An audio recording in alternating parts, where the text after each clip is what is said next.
paramedics are left with no other alternative but to commence industrial bans, and those bans will be implemented on Friday morning at 7 o'clock. There's 8 initial bans that will go on.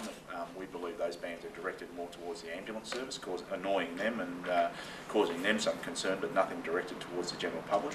We'll be enforcing 10-hour rest breaks, and the 10-hour rest breaks being one of our major issues and one of our major disputes with Government and Ambulance Victoria. 8 hours to be able to get home, have something to eat, relax, try to put it all behind you, and then get enough rest to go back and function again that night, starting at 5 o'clock in the afternoon, is very difficult. It's a terrible feeling turning up for work on your second shift, knowing you're already exhausted, you're already almost at the end of your tether, and they want you to do this again for another 14 hours. If someone is on a rest break, then they won't be called back to duty. They'll actually get the break, whereas currently at the moment there's a practice in ambulance where even if people get 8-hour rest breaks, they're quite often called back to duty. So they're not actually getting a proper rest. We drive cars at high speed, we go through red lights, go onto the wrong side of the road, we do those things.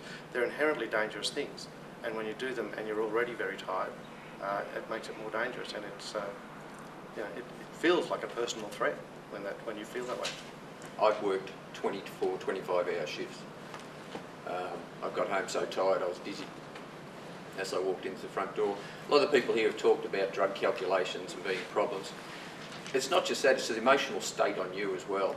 You get so tired at times that when the pager goes off again, you just don't want to go and deal with these people anymore. And yet we have to, obviously, because that's what we do as a job.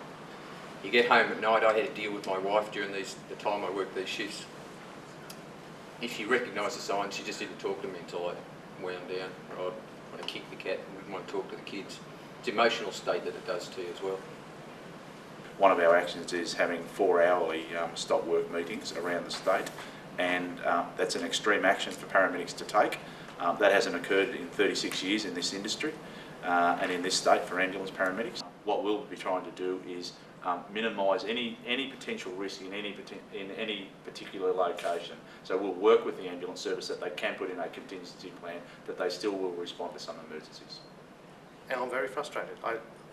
No one in our industry likes to take industrial action, and I know people say that, but it's really true. I've been to so many union meetings in the past where industrial action's been suggested, and people go, no, we can't do that. The community depends on us. We have a responsibility, we can't do it. The fact that I think it was 94% or something of paramedics who voted in favour of this shows just how frustrated we really are. Apart from anything else, I love the job, and I think everybody sitting at this table would say the same thing.